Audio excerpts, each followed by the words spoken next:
ખંભાતથી 1 kilometre દૂર મેઘપુર ગામ આવેલ છે, જ્યાં શ્રી સ્વામિનારાયણ મંદિરમાં ખૂબ ધામધૂમ અને હર્ષ ઉલ્લાસથી હિંડોળા ઉત્સવ થાય છે। આ હિંડોળા ઉત્સવમાં 11 થી બીજ સુધી 5 હિંડોળાના દર્શન થાય છે, જેમાં ઝવેરાતનો હિંડોળો, સોના ચાંદીના હિંડોળા અને બીજા અનેક પ્રકારના ભવ્ય હિંડોળાના દર્શન થાય છે।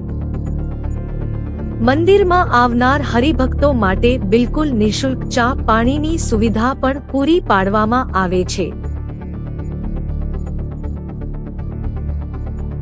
આ મેઘપુરના હિંડોળાના દર્શન કરવા અનેક ભક્તો દૂર દૂરથી આવતા હોય છે।